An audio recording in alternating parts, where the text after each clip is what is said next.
still and more with iRead TV, coming to you from a stuffy room in a sunny Japan.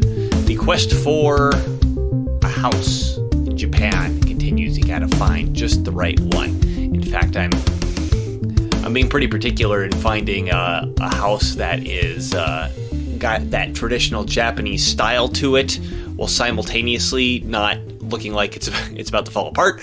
But that's another story. I don't want to get distracted by that. What I do want to talk about today is something that's not happening in Japan at all, is the fact that the conversation about water fluoridation is coming back to a head. And this is actually, I mention it occasionally on the show, this is really my pet peeve issue. I know it's not the most important issue in the world, but it's my pet peeve issue, and the one that has rubbed me the wrong way for the longest time. And had I not moved to Japan recently, I was actually planning on approaching the city council and mayor where I lived in Washington about getting the water, the fluoride removed in the city of Everett. But I'm not there anymore. I've got different priorities now, but part of those priorities are doing the show, and I can at least talk about it. Okay, so Robert F. Kennedy, RFK Jr., he has come out and made a public statement recommending that cities start getting rid of fluoride out of their water. And I believe it was the state of Utah actually just passed an anti-fluoridation bill, which is spectacular. And what I'm actually going to be talking about specifically is Miami Dade, I think. Was it Miami Dade or just Miami? Yeah, Miami Dade mayor is going to be vetoing what the council just did regarding water fluoridation. And this is a topic that that has had its share of propaganda going back to World War II that I want to go over as best as I can from memory. I read a book about this 15 years ago. Something like that, and I'm going to recite what I remember from that book to the best of my knowledge in a way that you could take it and at least, have something to work with, and hopefully go read the book yourself, because I think the book pretty much puts the nail in the coffin for the fluoridation conversation. So I'm going to move to a post that Nima, our cohort at iRead TV, who you will see on here occasionally. It's not just me. Posted on our, not Twitter, X. Sorry, Elon Musk. It's called X now because that's apparently a better name. And it's got my picture on it, so it looks like I wrote it, but actually Nima wrote it. And the confusion about who wrote these actually amuses me a little bit, so I don't do anything to indicate who said what. And apparently Nima doesn't do that either. So anyway, Nima wrote something that was pretty succinct and powerful on this subject, because Nima actually lives in Miami, and this affects him directly. So Miami Dade Mayor Daniela vetoes an 8-2 decision by the county commission to remove the neurotoxic hydrofluorosilicic acid, also commonly referred to by amateurs as fluoride, from the water. She has white-coated dentists behind her saying it should stay in the water because it makes your teeth nice. This is, of course, an infantile argument. We don't add chemicals to the entire water supply because someone said the chemical helps you with something. It's not a thing. That's insane. Medication is prescribed by a doctor upon examination of a patient. When one of the dentists falsely claims that hydrofluorosilicic acid is not a medication and occurs naturally in water, so it's all good. Actually, it doesn't appear naturally in the water at all, and if it did, then why add it? How stupid do they think their audience is? According to the NIH and NOAA, hydrofluorosilicic acid is highly corrosive to metals and tissues. Its fumes can cause severe and painful burns, and short contact with the liquid can cause severe painful burns. It can release hydrogen fluoride, also known as hydrofluoric acid, when it evaporates, which is also corrosive and can cause damage to the lungs if breathed in. Then Nima posted a bunch of different looks like studies. One of them, it has been shown in numerous studies to lower the IQs in children. And then he ends up by saying, if you think fluoride makes your little teeth nice, then apply it on your own rather than poisoning the entire population. Is that so hard? Before I get into the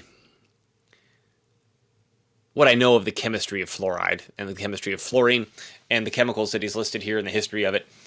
I think what Nima points out right in the middle here, that this is an infantile argument. He said, we don't add chemicals to the entire water supply because someone said the chemical helps you with something.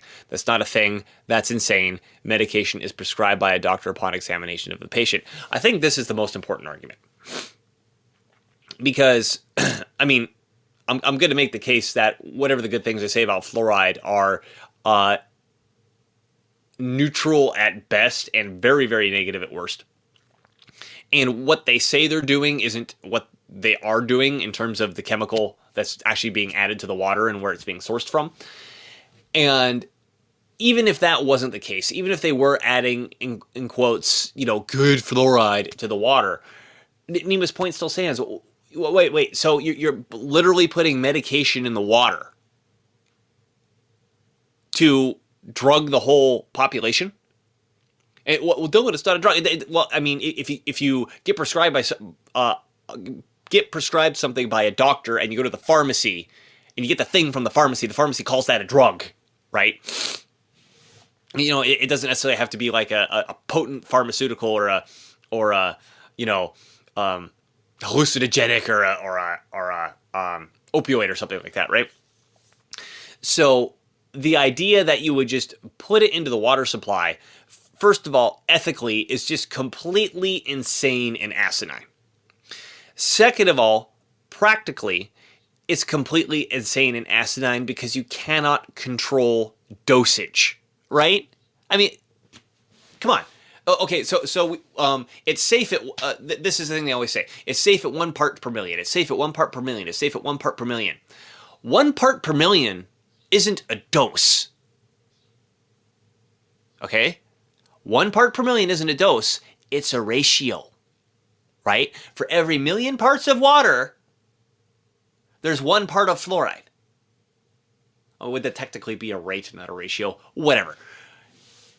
That doesn't tell you how much you're actually getting. You have to multiply that by how much water are you drinking? How much water are you getting exposed to? Right? So, depending on how much water, public water, the person is getting exposed to, the dosage could be way over the place. And if I remember anything from my medical school, which is a joke, I did not take medical school, but if I know anything about common sense, what I know of how prescriptions work and medicine works, dosage, like what you give is the most important thing, and then followed by that is how much you take of it. Dosage is like the most important thing about how to take a medicine, right?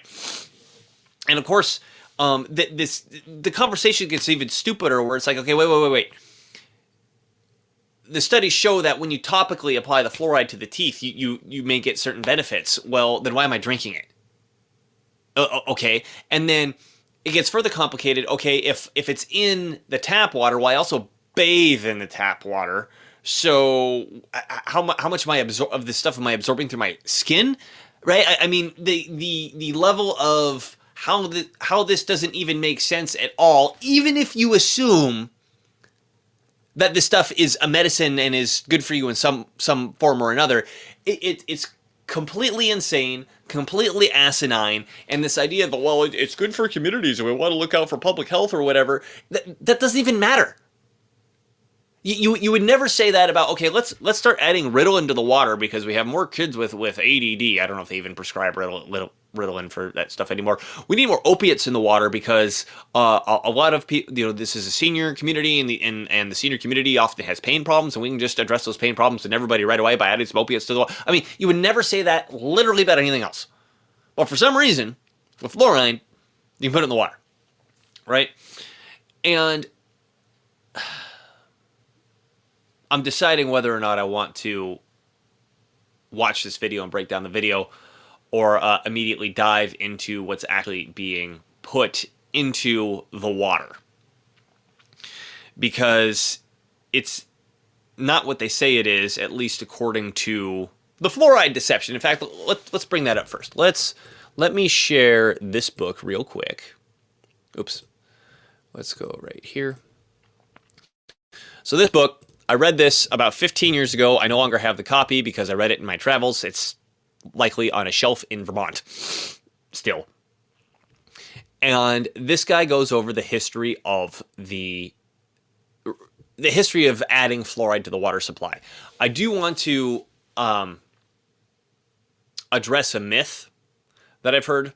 This myth that actually I don't know if this is true or not, but the source that it supposedly comes from is not true.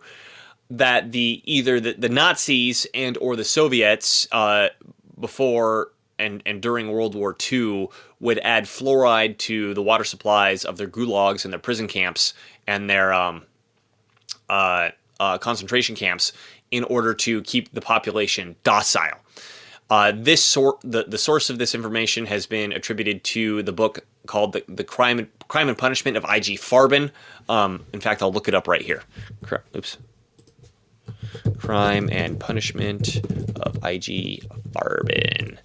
And this was written by a guy named Joseph Borkin. And I've read this book. It's a fascinating book. It goes over basically what the German chemical companies were doing in World War I and World War II, and how much they had to do with both the war effort and the internal, we'll call it, human extinguishing effort. And there's not only does the book not mention that fluoride was used in the concentration camps in Nazi Germany, the word fluoride literally doesn't appear in the entire book. The word fluoride literally doesn't even appear in the entire book. So maybe the Nazis were fluoridating their water. Maybe the Soviets were fluoridating their water. I don't know what the source of that is, but it's definitely not this book. So I just wanted to clear up that myth so you don't go out in public and you repeat something stupid and say, well, if you read the book of the Crime and Punishment of I.G. Farben, you'll learn about it. You won't. It's not in there. So don't say it. Going back to the fluoride deception. So the fluoride deception was written by, once this thing loads, I'll tell you. Yeah, Christopher Bryson. That the story actually starts in World War II and has to do with the nuclear bomb, the Manhattan Project. The reason that you need fluoride in your water is because we need a nuclear bomb. Is basically the story, which I'll get into more. But honestly, before I dive into that, I do want to at least let's watch part of this video. Here's the mayor of. Oh, I gotta switch the. So here is the Miami County, the Miami Dade mayor speaking about why she vetoed the bill. I don't know if you call it a bill at the city level, but the ordinance. She vetoed the ordinance by the county commission to remove the fluoride from the water.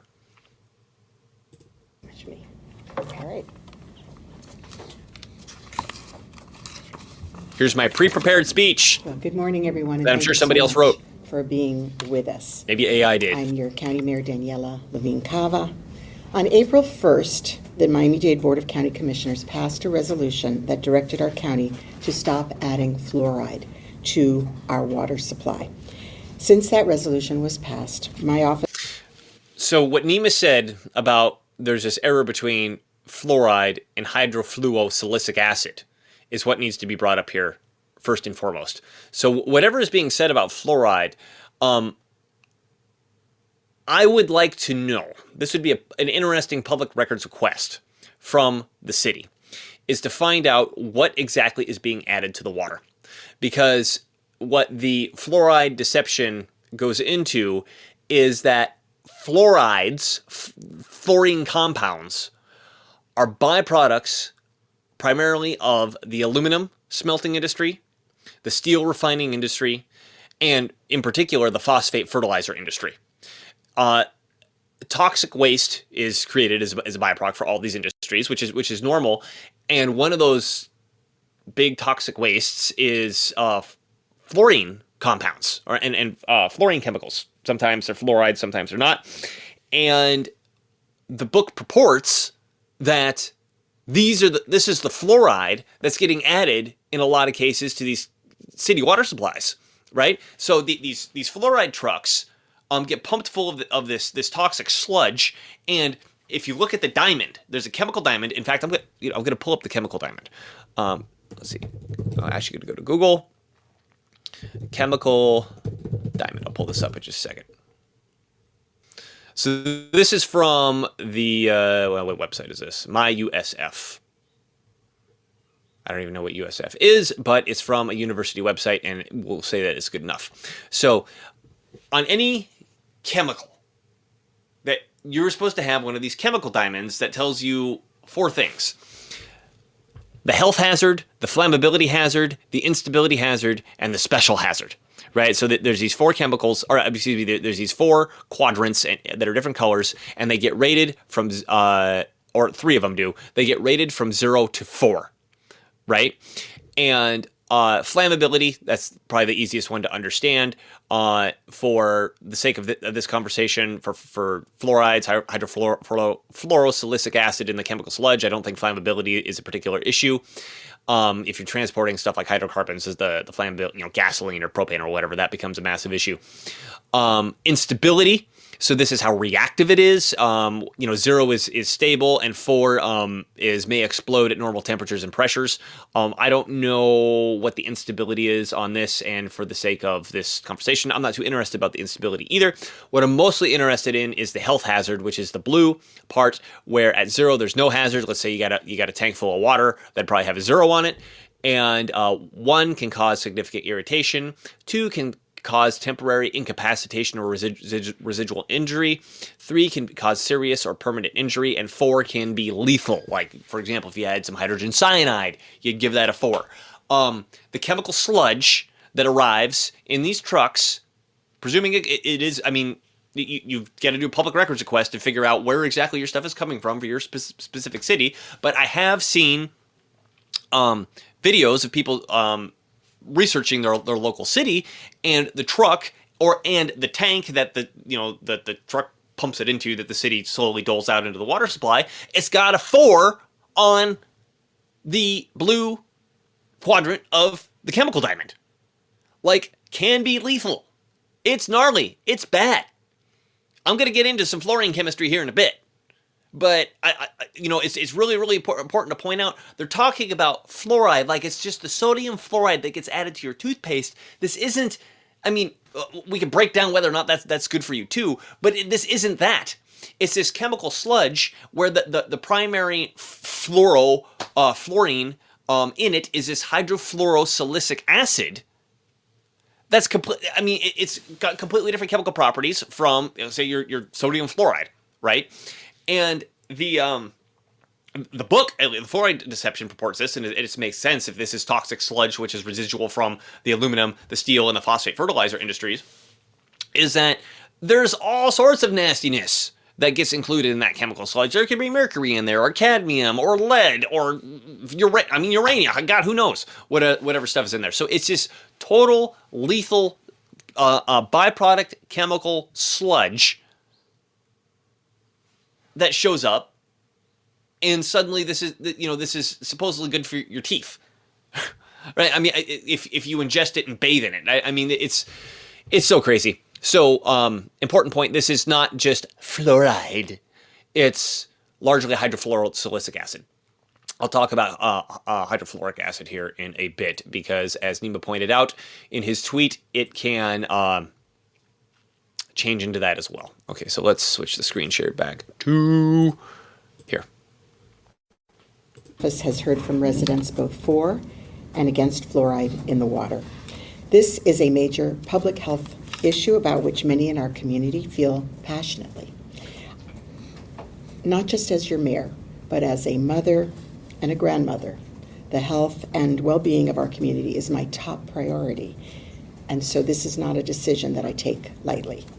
That's why I have spent the past several days listening to parents, to community members, and most importantly to dentists, doctors, and medical experts and public health professionals. So most importantly, that she just said it straight to your face. Most importantly, she doesn't listen to you, who has to, is on the receiving end of taking the medicine. No, she refers to experts. And as we know, I need to drink something. As we know, experts are always right about everything, especially medical experts. Do you remember back in 2020 Oh, right. The medical experts were on everything. So you could always, I mean, first of all, you could always trust any expert because they have the word expert after their name. But in particular, you could more so than anybody else, you could always trust a medical expert because they have such a great track record. So thank you, Miami Dade Mayor, for making sure that you listen to the medical experts before you listen to the people actually receiving the medicine that's being put in the water supply. Several of whom have joined us here today. Miami-Dade has added fluoride to our water since 1958. For nearly 70 years, we followed the recommendations of the trusted health organizations, including the American Dental Association and American Academy of Pediatrics. Okay, so this is where I wish I had the book in front of me, The Fluoride Deception. I've read it more recently. I'm going off of, 15 years of having the chance to forget the details. But the Fluoride Deception goes into specific detail about which studies these organizations are using and how easy it is to. I mean, 2 shows ago, 3 shows ago, something. I did a show on how RFK was basically critiquing a medical study regarding some of the medicine that I don't want to mention because I don't want the YouTube algorithm to be screwed up on this show. But that studies can't be like, you can't just say here's a study that says this or here's a study that says that. The whole point of the study is you got to read the study and understand it, because the study may have missed something. The study may be biased in a certain direction. Maybe this side funded it or that side funded it and they wanted a certain outcome, right? The idea that studies have shown that and we just need to follow the experts list of the studies, it's retarded at this point. If you are just taking it because, a study said so. Now, if you read the study and you understand the study, that's different, right? Like, you've got some understanding of the topic. I read the study, they found this, I'm not talking about that. I'm just saying, well, the authority with the white lab coat right here, or the authority that has the white lab coats behind her, says that the studies have said since 1958 that I mean, if you just take that without any critical thinking, the fluoride in the water supply has worked. So,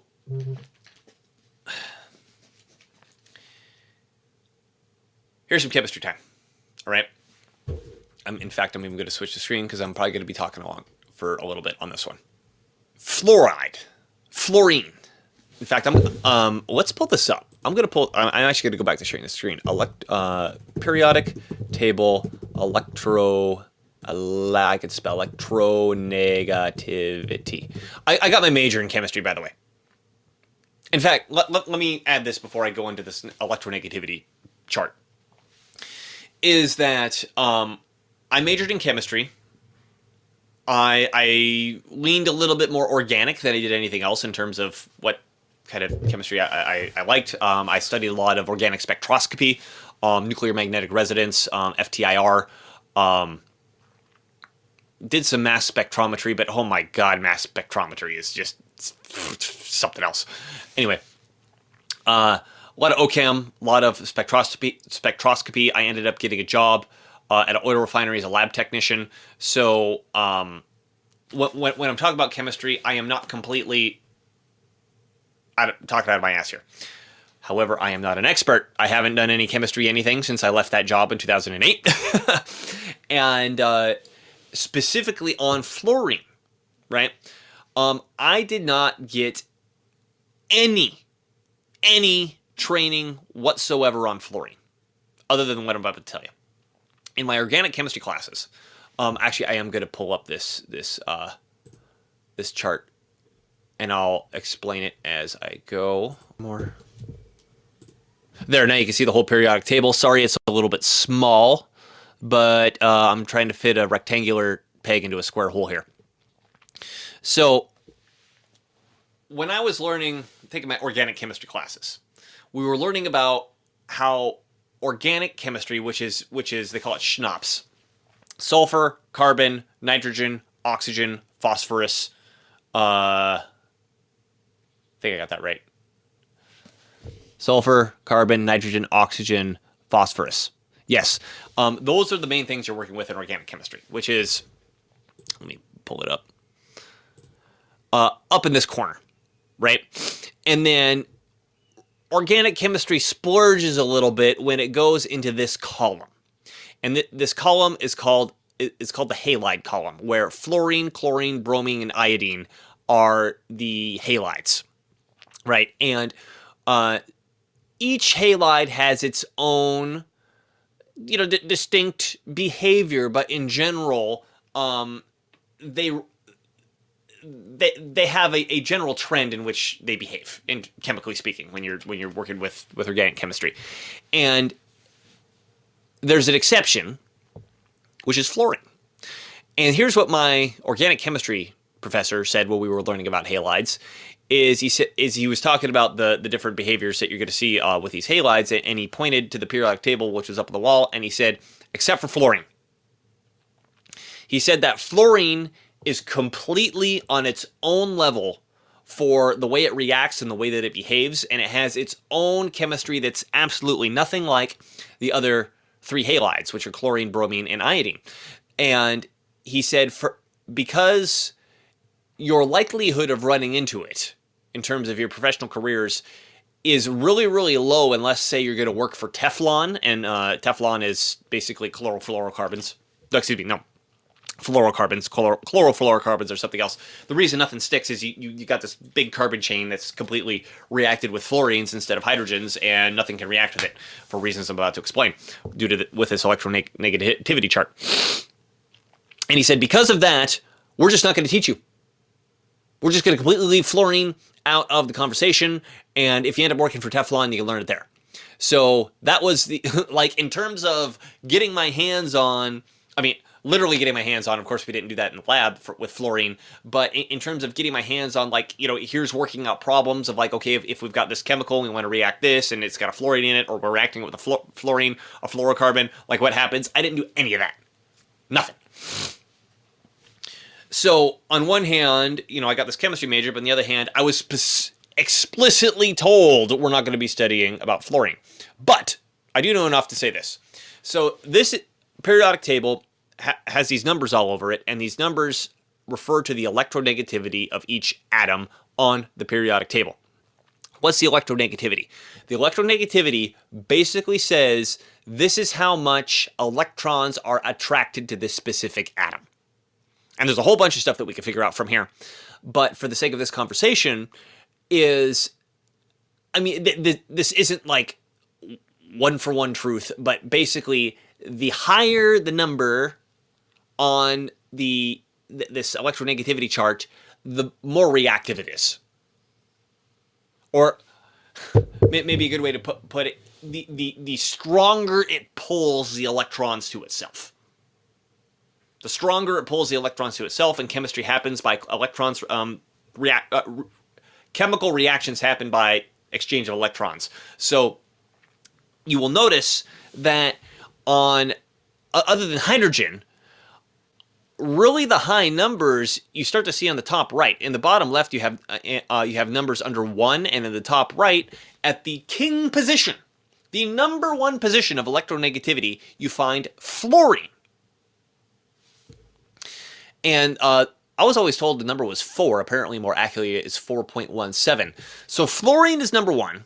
Second place is oxygen at 3.5. Third place is nitrogen at 3.07.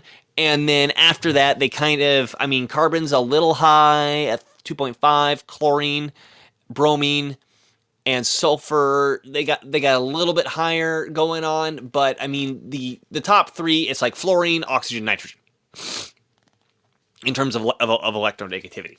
And what this means is that fluorine is wickedly reactive in its elemental state. In its elemental state, it's 2 fluorine atoms connected to each other, just like oxygen in the air is 2 oxygen atoms connected to each other.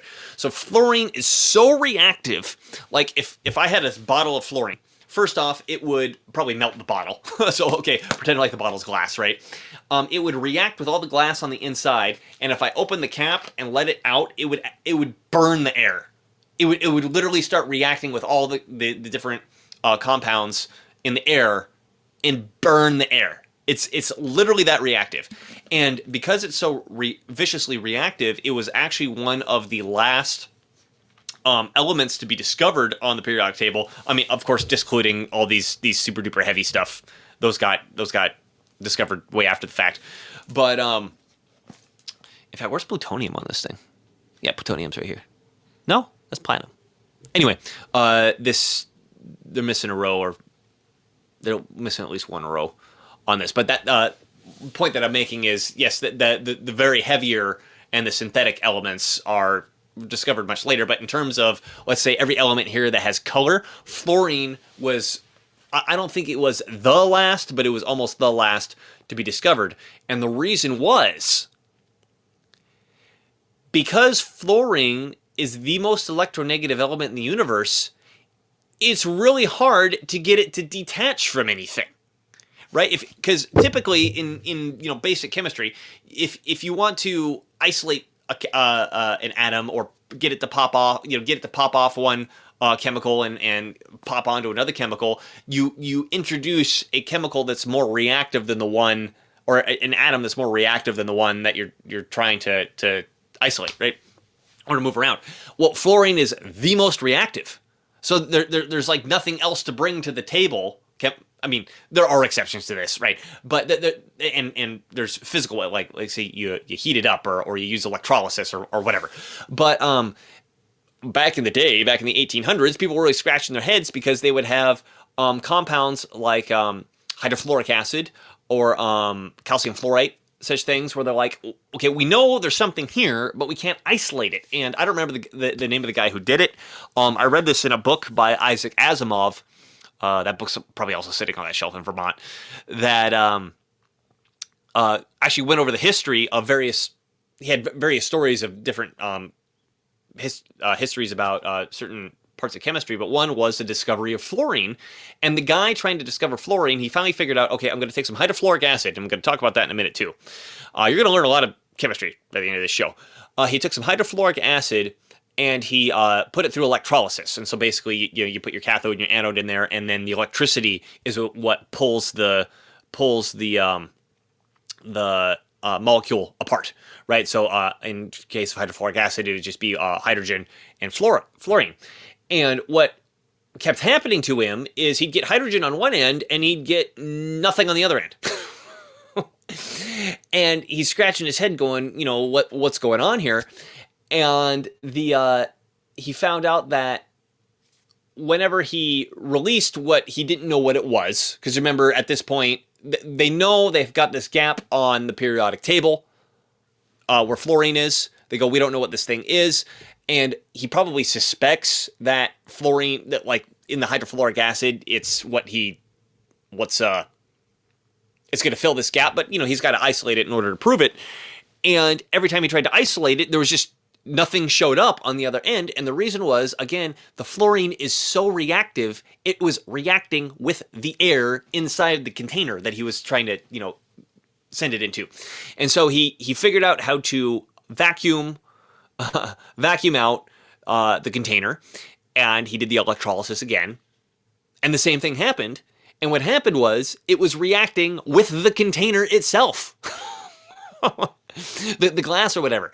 And so then he tried platinum because gold probably would have been a better idea, but I don't think it would have mattered in the case of fluorine.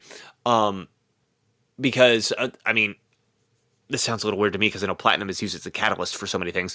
But apparently the platinum is not as reactive as other materials. And so he's like, well, maybe if I use platinum, the fluorine won't react with the platinum.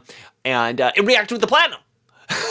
So finally, I think what he figured out was he had to use, it was probably glass, but a material that had already been reacted, or that had already reacted with fluorine.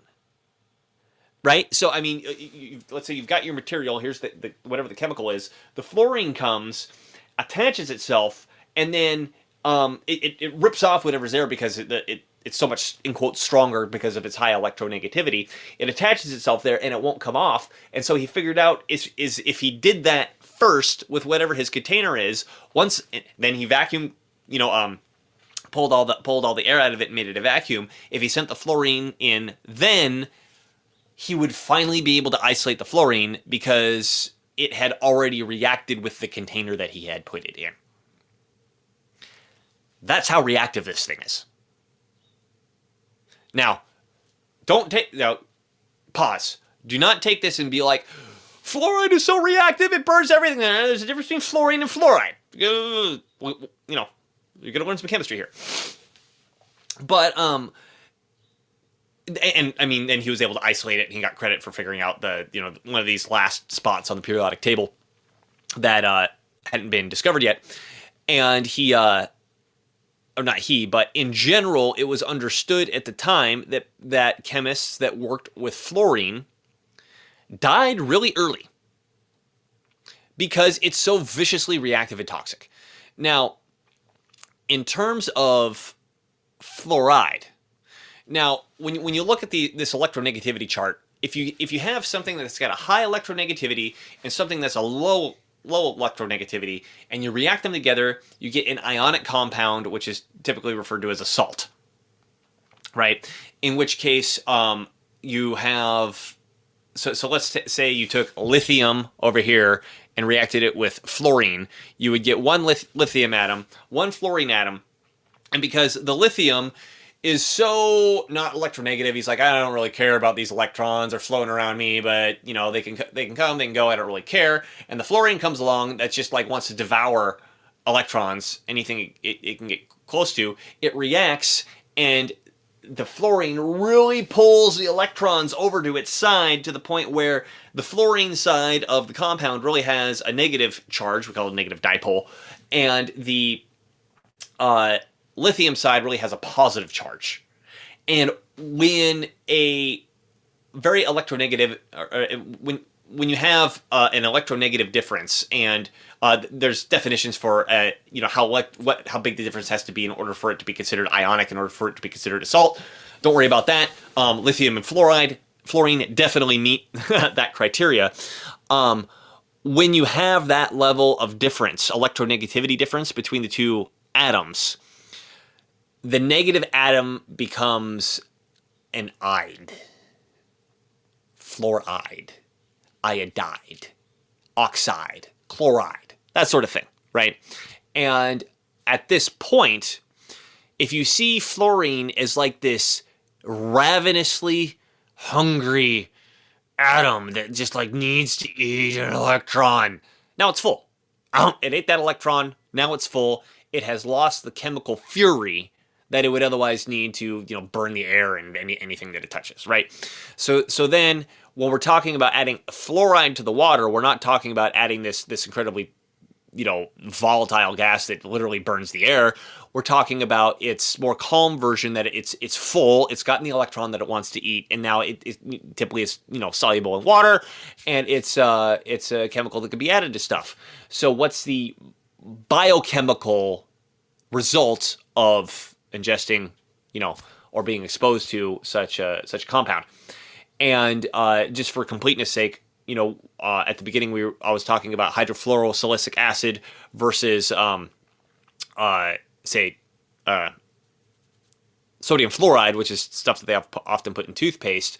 So the hydrofluorosilicic acid is going to be closer to the organic side of things as opposed to the ionic side of things, where you don't see that big difference in electronegativity. So, for example, if you've got fluorine and carbon, instead of comparing 4.17 to 4.17 to the 0.97 of lithium, you compare 4.17 to 2.5 of carbon, and you don't get this. The carbon pulls back those electrons a little stronger than the lithium does, is the point that I'm making. And because of that, the chemistry becomes different, and you no longer refer to it as a fluoride. It's now a fluorocarbon. Don't remember that. Actually, remember it a little bit, but the difference in electronegativity makes a big difference. So you could have fluorine, which by itself has got this nasty chemical fury, burns up everything. You could have fluoride, which the fluorine gulps down its electron, and it's happy in that sense, and will now react differently with its environment. And then you could have a fluorocarbon, which is kind of somewhere in the middle, and which is the thing specifically that my chemistry professor said he wouldn't teach us about. So I can't tell you too much about that, other than if you've got fluorocarbons in your body, you've got something that can potentially, fluorine atoms that can potentially react with whatever's going on in your body, right? And and because it could turn into hydrogen fluoride, I'm going to tell you a little bit about that in a bit, but let's back off from the chemistry and go back to the talk. Oh, but I got to talk about history. Oh, you're going to get a lot here. So, I told you all that. Sorry. Let me stop the screen share, and I'm just going to go here. So I told you all that because we started with the atomic bomb. That's a weird noise from outside. Is that a monkey? There's monkeys near here. Don't approach the monkeys. I found that out.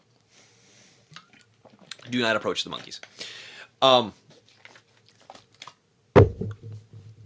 Uranium needed to make a bomb. There's uranium-238 and uranium-235, which refers to the molar mass, how many protons and neutrons are in the atom. These are different isotopes of the uranium atom, and a change in number will indicate a change in neutrons, neutral charge. So the uranium-238 has 3 more neutrons than the uranium-235. Now, for the life of me, I can never remember which one you need to make the damn bomb. But it's not important. One of them is good for making a nuclear bomb. The other one isn't. And the one that's good for making the nuclear bomb is like in naturally occurring uranium. It's something like 2% or 1%, maybe even less. I can't remember off the top of my head. But the majority of naturally occurring uranium isn't the uranium that you need for making a nuclear bomb. So you've got to, if you want to make a nuclear bomb, you have to refine the uranium. And what's interesting about the history of the Manhattan Project and figuring out the atomic bomb is that the science of understanding splitting the atom really wasn't contested by that point. The problem was the engineering of figuring out how can you get enough uranium 238 or 235, whichever one is the one that you need to make the bomb. How can you get enough of it, or plutonium for that matter? That was a different conversation. How can you get enough of it in one spot to have enough to make a bomb with in the first place? The engineering of refining enough. And if you watch the I think it wasn't that great of a movie, Oppenheimer, there is a reoccurring scene after they get the Manhattan Project set up in Los Alamos, where every few days he would take a marble and stick it in a container to represent this is how much more uranium they've refined, clink, and we need about this much in order to make a bomb. So they were literally measuring it by whatever system that they were using, engineering process that they were using in Hanford, Washington, which is still a nuclear mess next to the Columbia River that hasn't been cleaned up today. They were literally measuring it and like, okay, we made another marble, this month, or I mean, however long it took them to make that amount. And the problem wasn't the science, the problem was the engineering. And the other countries, Germany and Russia, before they got the state secrets from the United States, had largely written off the project because they're like, okay, we know how to do it, but how do we get enough material to actually make it happen? The United States actually got enough material to make it happen. And the way you do it is you take uranium and you react it with fluorine. You get something called uranium hexafluoride, which I may have some parts of these details incorrect, but that doesn't matter for the sake of this explanation. But basically, you can heat it up and make it gaseous, and then you can stick it in a centrifuge that goes through a membrane, a permeable membrane. And because the uranium-238 is going to move a little bit slower through that membrane than the uranium-235, you can start to separate the uranium-235 from the uranium-238, and once you have it separated, I don't know what the chemical process is for getting the fluorine back off of the uranium. You can then have your refined uranium good for blowing up Japanese cities. I haven't been to Hiroshima or Nagasaki yet. I don't know if it's a touchy subject over here, but it's still a damn sad subject over here. So, the Manhattan Project needed a ton of fluorine to refine the uranium needed for the war effort. So they started building fluorine factories. And I remember this clearly from reading The Fluoride Deception, is that the people who worked in these factories got jacked from the fluorine. That just totally messed their bodies up, made them sick, killed them left, right, and center. And then furthermore, because, I mean, maybe today you can make a better chemical factories that could prevent this stuff from escaping into the air, say, for example. Because of leakage, I guess is the best word to say it. It was poisoning all the surrounding areas, which was often, like farmlands, or cows and orchards and stuff like this, getting into the rivers and whatever. So they needed this fluorine for the war effort, but what started happening was people started suing the government over the fluorine poisoning. And fluorine, fluoride, I mean, both of it, right? Because, I mean, you can get hit directly with the fluorine gas, or you can, the fluorine reacts to something and then you take that chemical into your body. I mean, it's kind of like mercury, right? It's, I mean, if you drank straight mercury, that's really bad for you. If you react to mercury with something else and eat that, that's also really bad for you. It doesn't really matter. If you get it in your body, it's bad.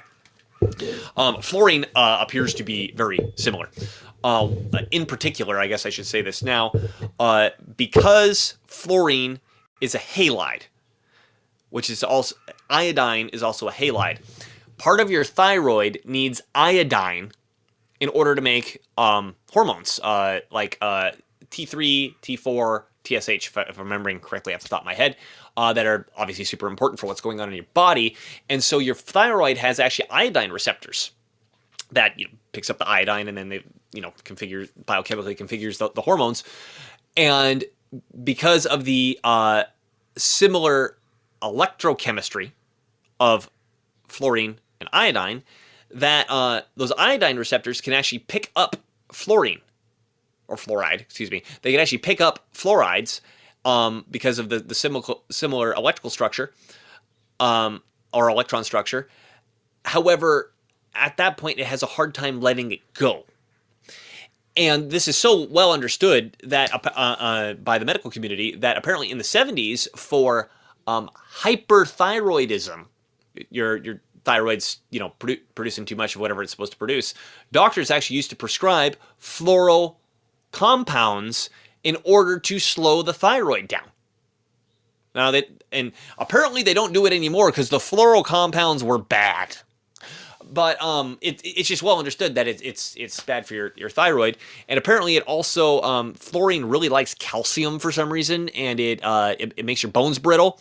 That's the other thing I've heard with your teeth. It's like it's kind of a two-edged sword if you get the fluorine on your teeth, because even though it makes the veneer, I think that's what you call it, the outer layer, it makes the outer layer supposedly stronger, but it also makes them more brittle, right? And then there's also the study that's I don't know how well you could point to it and say this is a conclusive study, but the idea that the fluorine actually calcifies in your pineal gland, which affects your ability to think and affects your ability to make decisions and to stand up for yourself, to say no, makes you docile, that sort of stuff. I don't know I don't know enough to say the particulars on that, but I do believe that the fluorine is it's a neurotoxin that messes you up. I don't know particularly what happens in the brain, but I do believe that, based on the fact that there are studies that show that fluorine reduces, fluoride consumption can reduce, or generally reduces, IQ in children by up to 10 points, right? So where was I? We were talking about making the bomb, and we need these fluorine factories. Yes, that's right. So there were these fluorine factories. The fluorine and the fluorides are totally screwing up all the people working in there. They're screwing up all the surroundings, and the government starts getting sued.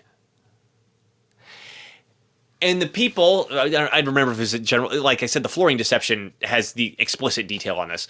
I don't remember who exactly. I believe it was the generals in the military that were like, hey, whoa, wait a minute. If the government keeps getting sued on this, we might have to shut down these fluorine factories. If we shut down these fluorine factories, we won't have any fluorine to refine the uranium with. If we don't have the fluorine to refine the uranium with, we won't be able to make the atomic bomb. It's over. Manhattan Project's done. So they picked up the phone and they called the guy who literally wrote the book called Propaganda. I don't even know if we're going to have time to get back to this video. All right. They literally wrote the book called Propaganda. Not they, he. Edward Bernays. Wait, I got that right? Is it Edward Bernays? Am I mixing him up with somebody else? Edward Bernays.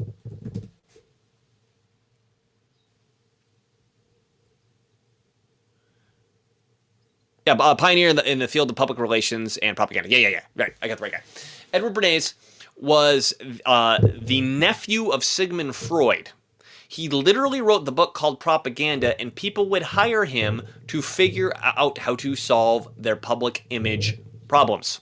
Let me give you an example, because I listened to an interview with Edward L. Bernays. Is it L? Whatever. Edward Bernays, when he was near the end of his life. And one of the stories that he told was because people would come to him on topics that he knew nothing about. I mean, this guy was a genius. People would come to him on topics they knew nothing about and ask him for advice. And he said, and the interviewer was like, well, how did you handle it with these topics that you didn't know anything about? And he said, well, the first thing I did was I charged them a buttload of money. He didn't say buttload. I charged them a ton of money, because if you charge someone a ton of money, they're more likely to listen to you because they want to get what they paid for. And then second, what I'd do is I'd have 5 people who worked for me, each find a recent book released on the subject. He said, for example, let's say banking. I'd find the 5 most top selling books or whatever in banking. They'd each read it overnight and then write cliff notes for me on the book from what they read overnight. And then the next day I'd read the cliff notes on these 5 recent books on the subject, and I would often go into the meeting with my client knowing more about the subject than he would because of the way that I did these cliff notes, which is, I mean, talk about a power move and an absolute genius. And it also makes me wonder, to what effect AI could be used to explicate, is that the right word? Expedite and make that process more available to everybody who doesn't want to hire 5 English major dropouts to do that for them.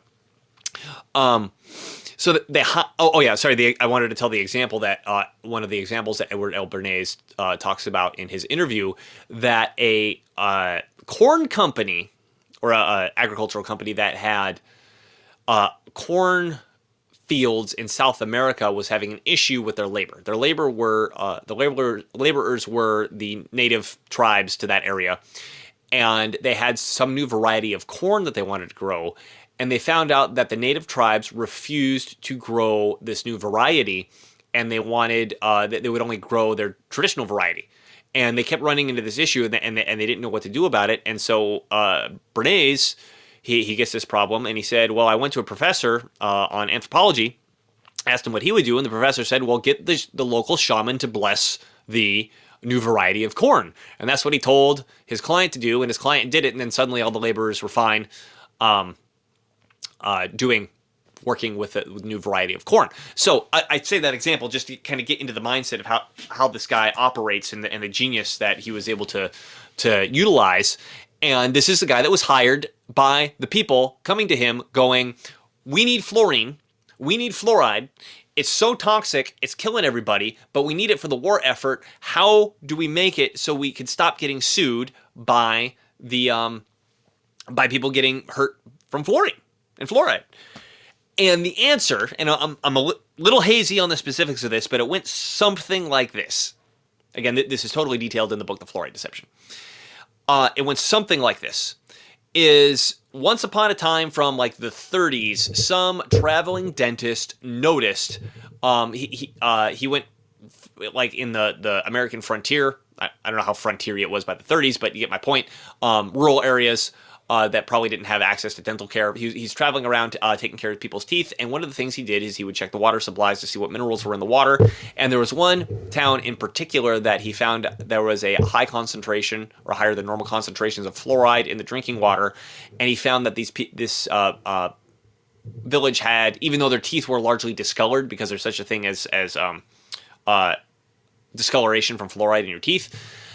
Even though their teeth were discolored, they largely had less cavities in the other places he visited, and he wrote a paper, published a paper or something on this, and that was kind of used as the basis for the argument of, fluoride is good for your teeth. Now, I don't remember the book breaks down the not necessarily like the criticism of the study, but to say, hey, look, okay, here's a study, but here's what you're not taking into account that about the fluoride of why he was seeing the results that he was seeing, or the effects that he was seeing in the villagers' teeth.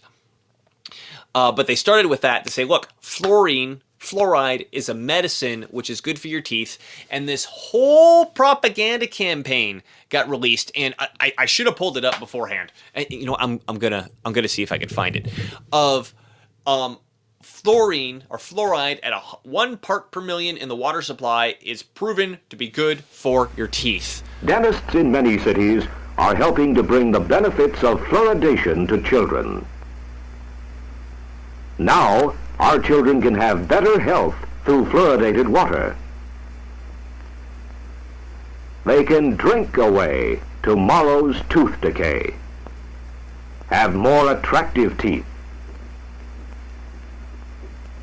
The cost is about 10 cents a year per person. Fluoridation is endorsed by the American Dental Association, State and Territorial Dental Health Directors, American Association of Public Health Dentists, Public Health Service, Federal Security Agency, State and Territorial Health Officers, American Public Health Association, and the American Medical Association. Bernays has the idea to pull out all the people in the white lab coats, like we just saw with the Miami Dade mayor, and say, here's why it's good for your teeth, here's why it's good for your teeth. And he never presents an argument. He never says why. He just keeps repeating, it's good for your teeth, it's good for your teeth, it's good for your teeth. So when the Miami Dade mayor says that they've been fluoridating the water since 1958 under the recommendations of the medical organization, professional expert, buzz, keep in mind that those experts were a result of this propaganda campaign initiated by the guy who literally wrote the book Propaganda to help the U.S. government to stop getting sued for poisoning everybody with fluoride in order for them to refine enough uranium to make a nuclear bomb.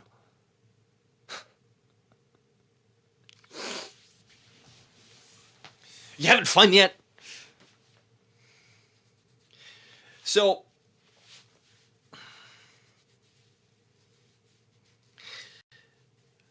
you know why fluoride's called fluoride? What the root word of fluoride is? It's Latin, fluo. You know what fluo means? It means to flow. Why would we name it that? Isn't it an interesting name? Back in the day, I don't know how long ago people figured this out, medieval times, Sumerian times, I got no idea. But there's a rock called calcium fluoride, and it's actually very pretty. I do want to pull it up. Let's pull that up. Calcium fluorite with ITE instead of IDE. Let's get a pretty picture. Yeah, look at this. Look at this. Okay, let me share this screen. Calcium fluoride. So here you see these. You get these really pretty rocks. See this pretty green, this pretty blue. It gets some purple. It almost looks like amethyst. Wow. Oh, this is this burgundy color fluoride. Oh, wow. I like the green. Oh, very, very pretty rock. Very, very pretty rock. And metallurgists figured out that when you're smelting iron, I don't know if they figured out with copper, but in particular when you're smelting iron, if you add this rock to the smelting process, you can smelt the metal at a lower temperature. Adding the rock helps the metal flow. That's why it's called fluorine, because it helps the metal flow. So very, very useful industrial application here, which comes into the future. In particular, I researched aluminum more than I researched steel. But in the aluminum refining process, aluminum is mostly refined from a rock called bauxite. And basically you get this bauxite, and then because aluminum is, you got to get it really, really hot, and then you have to have this crazy electrolysis situation with like super amounts of electricity. Aluminum smelters, aluminum refining places use insane amounts of electricity in order to do what they do. And because it's like it requires so much heat and so much electricity in order to smelt aluminum, anything that they could do to bring down that temperature requirement, I mean, it's a big deal in terms of, how much it's going to cost in order to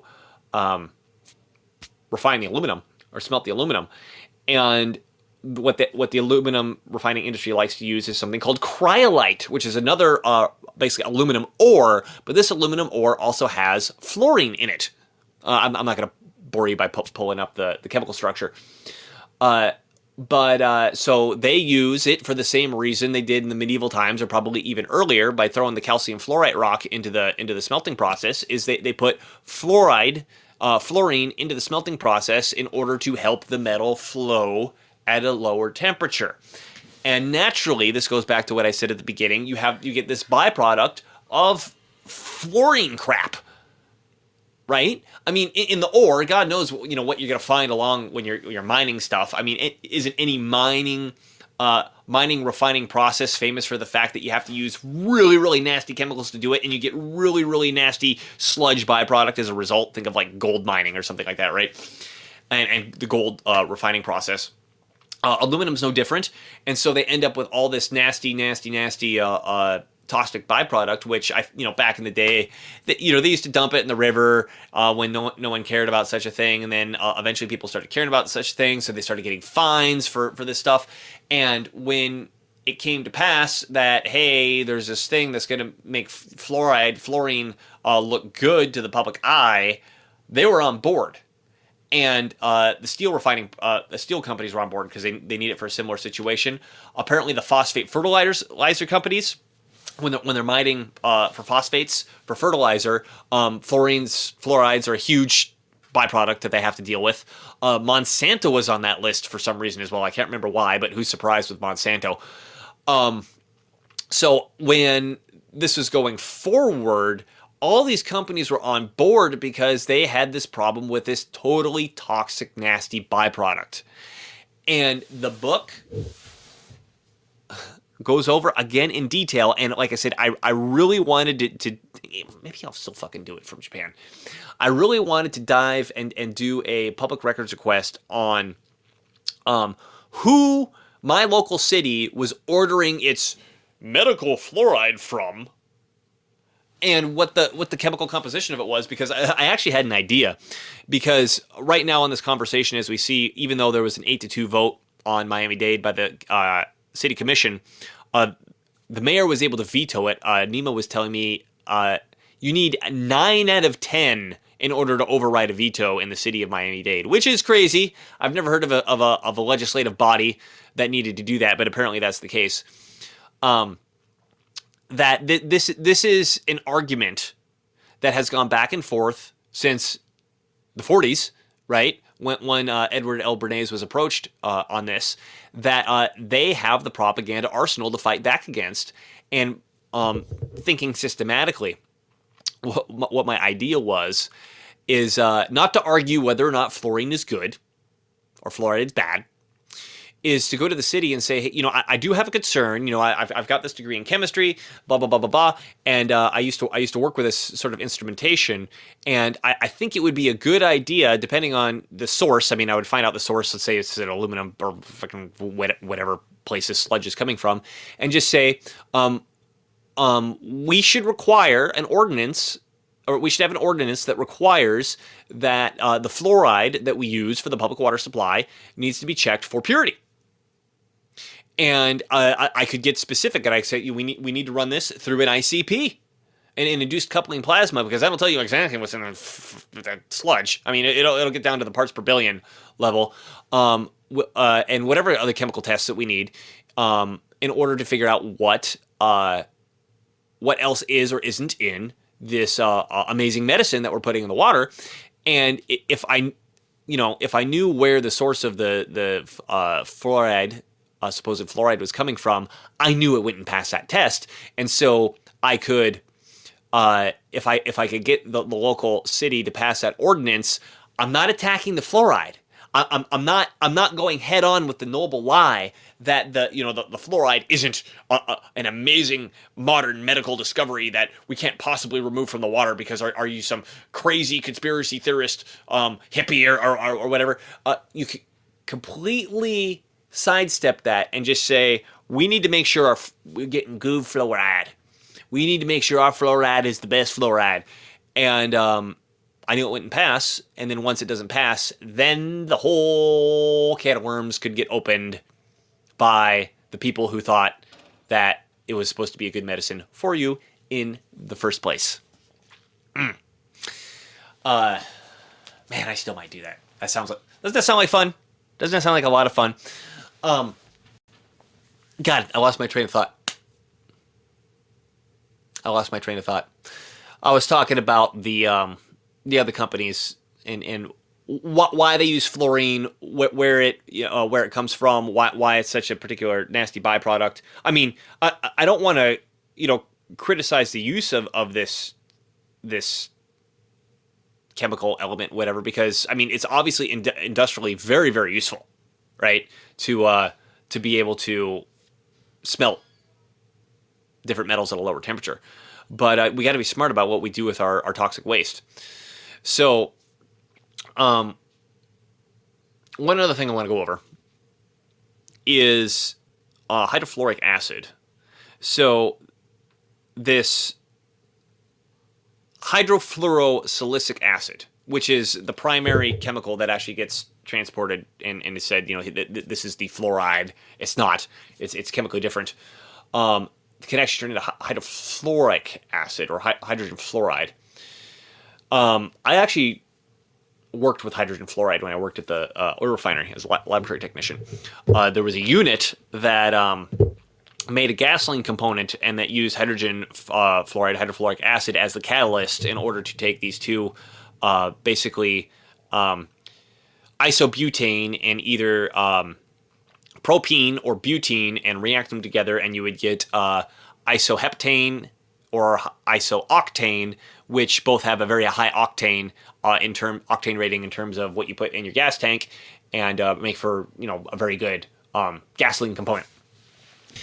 And luckily, I didn't have to do the regular testing. The senior chemists did that, but I did watch like the fluoride testing room had its own room, the HF room, right? It had its own room in the whole frickin' lab because it was that dangerous. And when it was tested, the chemist had like this full body protection, full mask, full gloves, full front apron, and had a caustic bath. So anything that the fluoride, that the hydrofluoric acid touched after he was done, he literally dropped it into a bath of sodium hydroxide and just let it sit there to make sure that every aspect of it was, every part of it was neutralized before exposing anybody to it. And the rule of thumb for the hydrogen fluoride, these are the safety courses, the safety training that I had to take while I was in the refinery, was that anything it touches, you need to amputate.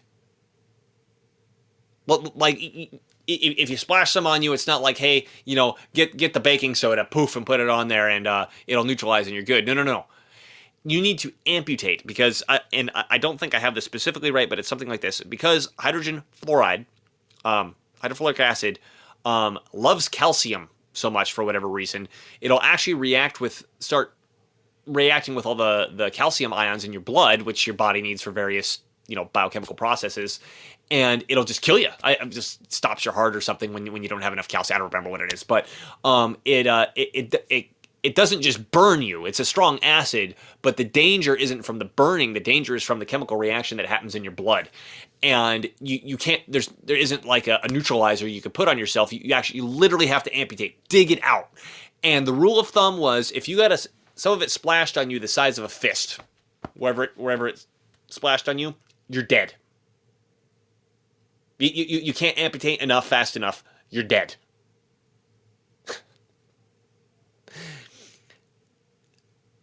That's how nasty hydrofluoric acid is. And I mean, this isn't relevant to the water fluoridation case conversation, but it is amusing to think about. Is that at normal pressures and temperatures, hydrofluoric acid is a gas. So let's say you're working in the alky unit, the alkylation unit, which has the hydrogen fluoride, the hydrofluoric acid, and some of it were to spill, it actually forms a chemical cloud that floats around. So you could be walking around and be like, look at that mist, and it's actually a cloud of hydrogen fluoride, and you could walk into it. How horrible! How horrible would that be? So when Nima aptly points out that this hydrofluorosilicic acid can actually convert itself into hydrofluoric acid, which is just HF. Hydrofluorosilicic acid is more complicated. There's carbons and I think some oxygens in there and stuff. Actually, I'm going to look that up. Hydrofluorosilicic acid chemical structure. Oh, there's a silicon in there. So it's a silicon surrounded by, reacted with 6 fluorides as the anion, the negative spot, and then there's 2 hydrogens around it, which is the acidic part, the positive side. Okay, so that is different from HF, which is 1 hydrogen, 1 fluoride, 1 fluorine. That would be hydrofluoric acid. So I guess hydrofluorosilicic acid, it can naturally turn itself or convert itself into hydrofluoric acid, which does the things that I just listed that I was trained on specifically because I worked with the shit.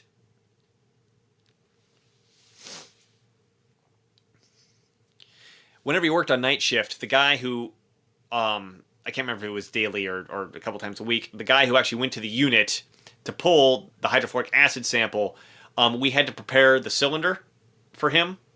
To basically, he would screw it in, turn on the pressure to get the HF in there, and then seal it back up and bring it back to us. Right?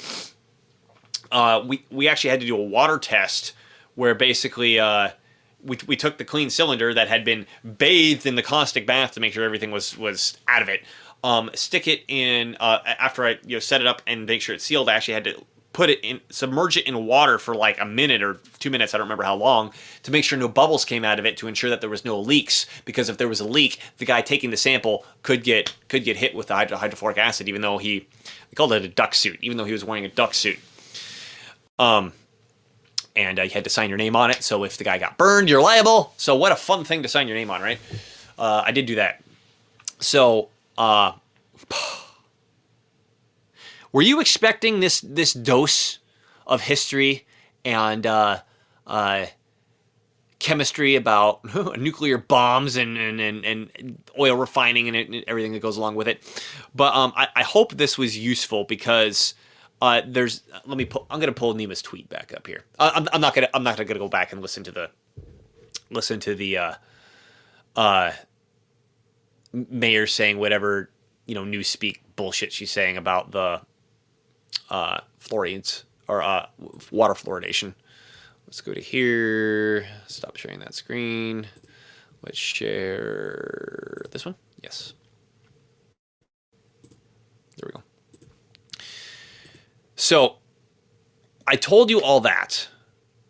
First of all, please go. I mean, if you're interested at all, get the Fluoride Deception book. Like, that was me barfing what I could remember after reading it 15 years ago. He's got it down to the exquisite detail, and it's sourced up the wazoo on how even the sodium fluoride, the pure good stuff that's in your toothpaste, it's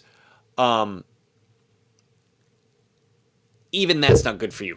Even if that's what they were putting in the water, which they're not, even if that's what they were putting in the water, even that's not good for you. Now, there is an argument. I do want to say this. There is an argument, and apparently studies that back up and show that a certain amount of topical fluoride exposure to your teeth, like, when the dentist sticks the fluoride in your teeth and you spit it out, right? I don't do that anymore. I don't make my kids do it. That topical fluoride exposure to your teeth can have benefits, presuming you spit it out when you're done. Sure. Okay? But nobody's talking about that in this conversation. What we're talking about is putting medicine or chemical additives to the drinking supply. Even if it's the supposed medical grade stuff, you shouldn't be drinking it. It's supposed to be topical, right? And it's not the medical grade stuff. It's this sludge that has this fucking history that I just talked about. And when someone says, oh, we've been doing it for 70 years or 80 years or whatever, well, that goes exactly back to the time frame that I talked about of we need a propaganda campaign that says that this stuff is good for you. Otherwise, our nuclear Manhattan project is going to get shut down. And we won't be able to bomb cities.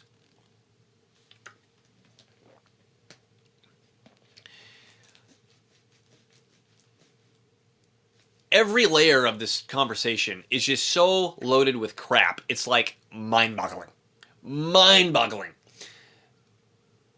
But what's a little bit refreshing about it is all the chemical conversation that I just spent the majority of this show talking about kind of doesn't matter. Because, again, Nima hit the nail on the head right here. That it's an infantile argument. We don't add chemicals to the entire water supply because someone said the chemical helps you with something. That's not a thing. That's insane. Medication is prescribed by a doctor upon examination of the patient. I mean, that's the killer argument here. You don't even in a rational world, you shouldn't even need to address what's actually happening with the chemistry, or the biochemistry, or the pharmacology, or whatever of the chemical being added to the water supply. You just should be able to say, look, we don't put medicine in the water supply because that's just fucking insane. That should be the end of the conversation. And then, of course, even if we did, you can't control dosage. You can't, okay, I'm supposed to drink this fluoride in order to improve my teeth. How much? What's the dose? I think I've got my point across.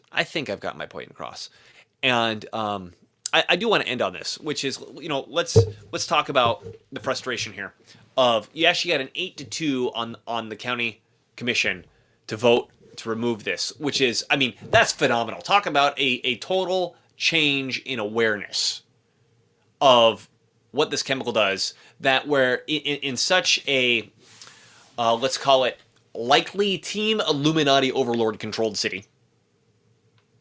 Right. I mean, are we kidding ourselves that Miami Dade isn't highly infested with Team Illuminati overlords personnel? That they would actually do an 8-2 to remove the fluoride from the water. That in and of itself is very, very impressive. But moving forward, I mean, that's what I spoke about in this conversation of the literal reasons why this doesn't make any sense. That's a hard hill to climb up. That's a hard hill to fight up. And again, the reason I've said it is, the reason for it is like what I said, you're challenging the noble lie when you do that. And when you challenge the noble lie, the entire media, propaganda, expert, bullshit, nonprofit organization, blah, apparatus is lined up against you. And like the mayor said right at the beginning, which I listened to the beginning, she listens to the experts in the organizations before she listens to you, the person ingesting the supposed medicine. So remember that when you challenge the noble lie, being reasonable makes you lose, for the most part. I mean, unless, public opinion has changed. Almost done. Being reasonable makes you lose. And there's a systematic way, a more clever way of approaching this, which is, the idea that I have is it's just an example, maybe that someone can think of a better idea, which is you don't challenge the noble lie, you actually promote it. We need fluoride. Fluoride's great. But because our city needs to be held to the highest standards possible, we need to make sure that we're getting nothing but the best fluoride. You've completely sidestepped the noble lie, attempting to fight it. If you've got a commission or council or mayor or whatever that are whether they're balls deep into the propaganda or they're too afraid to challenge the status quo, whatever it is, you don't activate any of those defenses at all. You don't activate any of those defenses at all. And to say, okay, well, let's just, put some barriers in place, some testing in place to make sure that the fluoride we're getting is good, and they'll find out immediately that the fluoride they're getting is not good, and then now you have an explosion that isn't between the people and the government. You now have an explosion between the government and itself, going, whoa, what's going on here? We've got a problem that had not been brought to our attention before. So, like, I might still just do that. That just sounds too fun. What an awesome victory to have if I was capable of accomplishing that. Anyway, side note, and then also if you want to learn how to do that, if you want to learn how to do something like that, we're connected with the people that'll teach you. Most of you won't do it because you're more interested in the drama, which I understand, that's most population. But if you're one of the small few that would be interested in learning how to do something like I just suggested, which is to get the fluoride removed from the water supply without actually challenging the noble lie, contact me. You can figure it out. If I have to spell out how to contact, like if you aren't smart enough or driven enough to figure out how to contact me, you're not driven enough to figure out how to do anything on the realm that I'm speaking of, which is getting actual systematic policy changed within the political sphere. So anyway, this has been Dylan Moore with iRead TV. I hope at least this is enlightening. I hope it was entertaining, and I hope it at least gave you something to take and walk away with in sense of, at the very least, I can help purvey this information to get the truth out there about how the chemistry on the subject works, and maybe even better, you might want to learn how to make the change happen yourself. Dylan Moore with iRead TV, which you can find at iRead.tv. Thank you for watching, and I'll see you next time.